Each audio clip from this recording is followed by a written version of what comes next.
Aku pertama kali kerja aku masih sekolah. Budgetnya cuma Rp5.000. Karena aku yakin proyeknya bakal bagus, tapi ternyata aku diganti. Reaksinya sedih sih, sedih dan kecewa juga sama orang yang udah cancel sepihak gitu aja.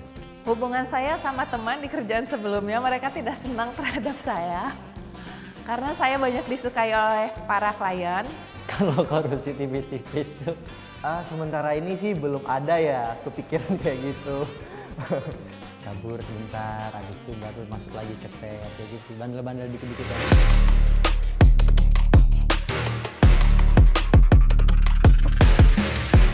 Halo, perkenalkan nama saya Nova Virginia, bisa panggil saya Nova. Kegiatan saya sehari-hari ya multitalenta, semua saya kerjakan, yang penting bisa menghasilkan cuan, intinya gitu sih. Halo, perkenalkan nama aku Selo, asal aku dari Jakarta Timur. Kerjaan aku freelance syuting-syuting aja. Syuting-syuting konten, iklan, dan berbagai macam. Hai, nama aku Kesel Felis, panggil aja Kesel. Umur aku sekarang tuh 20 tahun dan untuk tinggal sih sekarang aku di Tangsel. Untuk kegiatan aku sehari-hari sih aku sekarang masih kuliah di semester 5. Ya, lumayan struggle-strugglenya sih kalau semester 5. Sama aku ada kerjaan sedikit-sedikit lah. Halo, aku Saifan Nur, biasa dipanggil Saifan. Kegiatan aku sehari-hari di Jakarta, aku sebagai freelance sih. Terima kasih.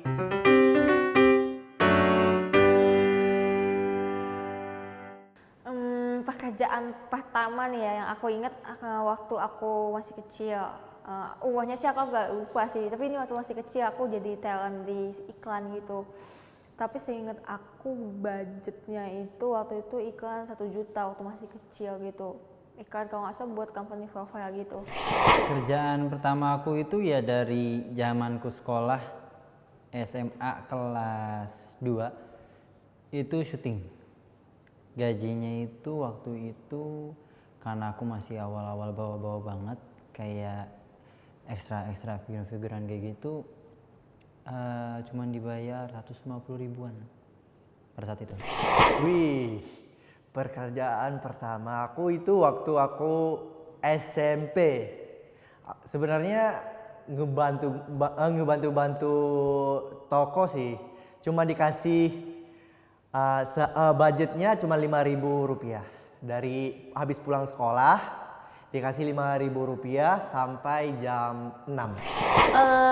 Untuk tahunnya aku lupa, itu mungkin di tahun, oh iya, aku pertama kali kerja aku masih sekolah. Waktu itu gajinya aku udah dapat UMR, boleh sebutin PT-nya nggak? Nama PT-nya Perfetti Van Mill yang punya orang Jerman kalau nggak salah, itu yang punya PT Mentos, pasti kalian tahu semua. Saya kerja di situ, freelance, itu borongan. Pekerja borongan adalah untungnya dari hasil packing makin banyak, makin besar upahnya. Makanya gaji saya di atas UMR waktu usia saya 16 tahun dengan cara menipu leadernya kalau usia saya 18 tahun. Soalnya waktu itu masih bisa bodongin KTP.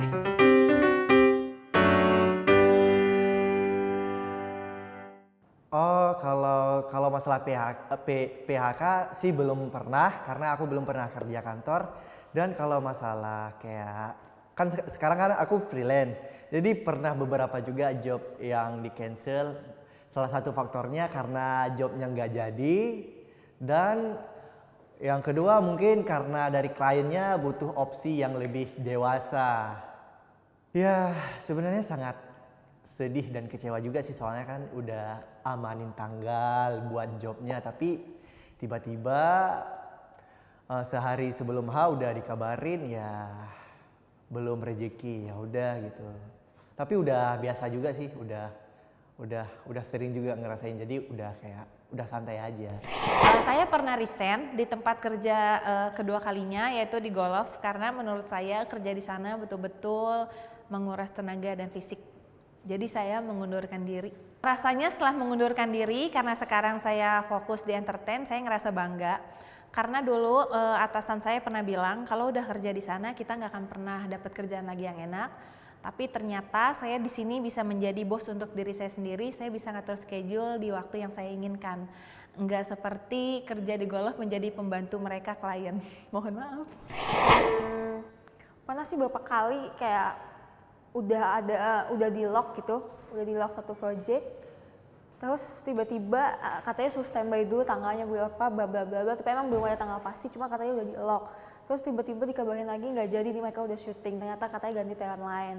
Dan itu udah beberapa kali sering kayak gitu. Sama kadang-kadang pernah juga kayak udah masuk jadi kandidat, udah mau lock, tiba-tiba di cancel nggak jadi sih sering. Perasaannya sih kalau waktu itu pernah ada yang project yang emang aku pengen banget dan aku suka, tapi tiba-tiba nggak jadi dan kayak rasanya sedih banget sih, kayak padahal udah berharap banget tuh sama project itu, kayak karena aku yakin projectnya bakal bagus tapi ternyata aku diganti. Ya udah mau gimana lagi, mungkin belum rezeki sih menurut aku. Kena cancel itu pernah, job gede juga pernah. Itu udah lama jadwalnya tapi kena cancel sepihak aja. Terus nggak ada kelanjutan lagi sampai sekarang. Saya kesel pasti ada, cuma udah aku kontak lagi, cuma ya itu belum masih ada balasan sampai sekarang, ya akhirnya aku lupain aja.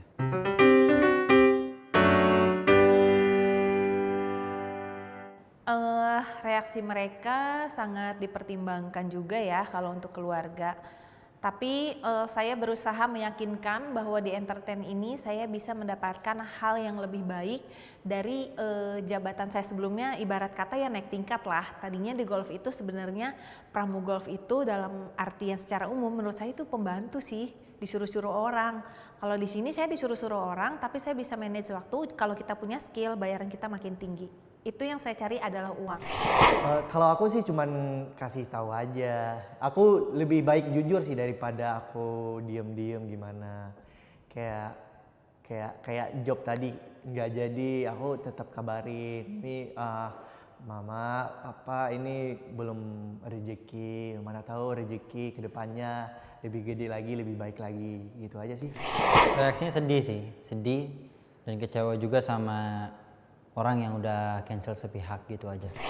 Mungkin aku bakal kasih tahu sih, biasanya kan aku info kalau misalnya ada kerjaan, aku infoin, aku kasih tahu gitu aku dapat kerjaan. Dan kalau misalnya nggak dapet ya aku kasih pengertian mungkin ya kalau aku tiba-tiba nggak jadi dapet project itu. Dan biasanya sih kalau orang-orang terdekat aku sih udah pada paham dan ngerti sih sama keadaan kayak gitu, jadi ya udah nggak apa-apa. Mungkin ada kayak next job lagi atau ada rezeki-rezeki lainnya sih.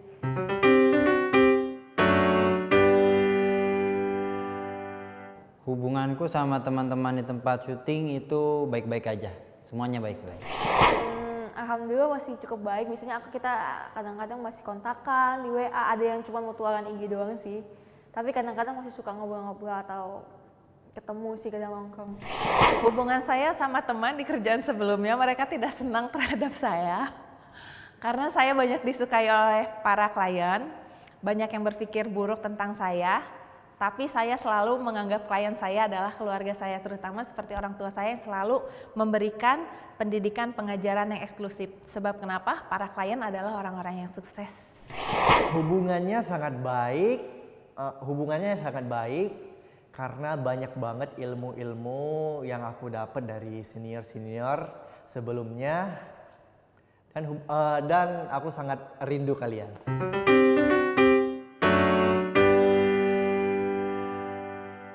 Berapa lama? Kalau tergantung akunya sendiri sih. Mungkin kalau aku mau itu nggak butuh waktu lama berbulan-bulan. Tergantung akunya sendiri. Kalau untuk ngedapetin callingan-callingan itu sebenarnya nggak tentu. Kadang aku dikontak langsung, kadang aku yang harus mengajukan diri kalau ada untuk pengajuan. Tidak pernah lama karena saya selalu kenal sama pemiliknya dan entah kenapa hoki saya bagus. Tiap di tempat kerja manapun saya selalu lolos tes, bahkan langsung diterima oleh pemilik PT tersebut.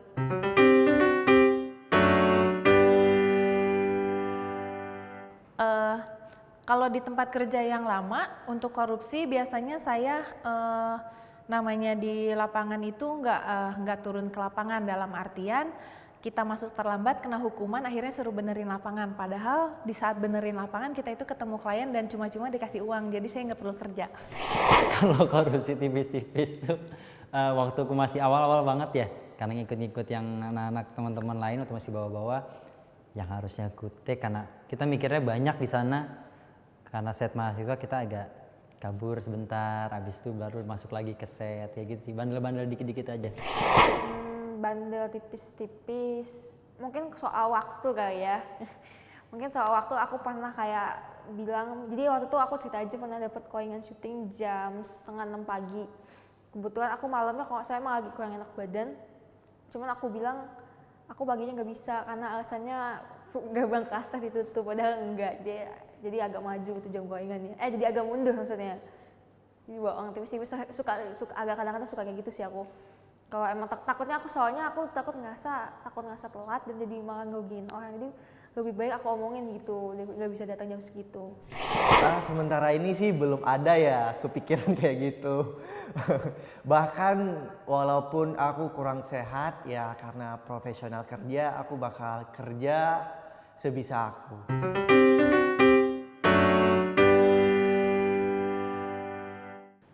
Kebetulan dari dulu saya adalah seorang pedagang. Dari kecil diajarinnya berbisnis dan berdagang oleh orang tua.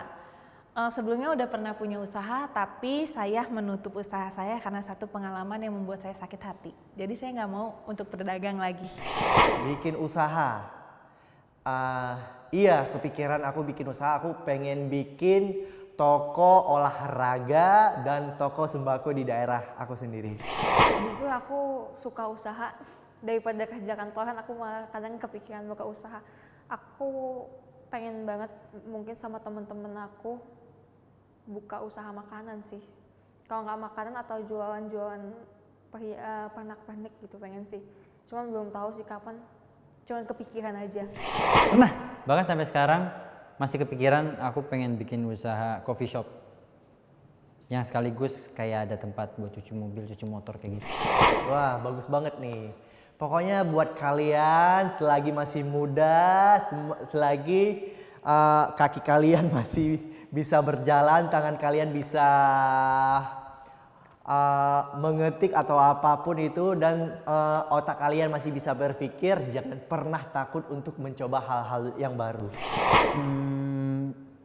Jangan ragu buat mencoba sih. Coba aja dulu. Kiranya nanti kalau misalkan kurang cocok atau kurang pas, di situ nanti boleh kau dipertimbangin lagi. Nah, buat teman-teman sih ya, kalau menurut aku jangan takut untuk mencoba sih menurut aku. Karena kalau kita nggak coba, kita nggak bakal tahu hasilnya gimana. Soalnya kayak misalkan lo gagal atau gimana, tapi lo udah coba. Siapa tahu dengan lo mencoba, lo tahu kesempatan baru atau lo dapat ilmu-ilmu baru, ternyata bisa menemukan hobi yang lo suka sih. Pokoknya buat kamu dimanapun berada, yakin deh kalau di dalam diri kita itu punya keberuntungan ataupun hoki. Sejelek apapun kita, sebodoh apapun kita, tidak berpendidikannya kita, di mana ada hoki semua pasti akan kalah. Pasti yang menang itu orang yang hoki biasanya. Jangan lupa ya pemirsa, Like, comment, dan subscribe. Dan kasih tahu kalian punya cerita pengalaman apa. Silakan komen.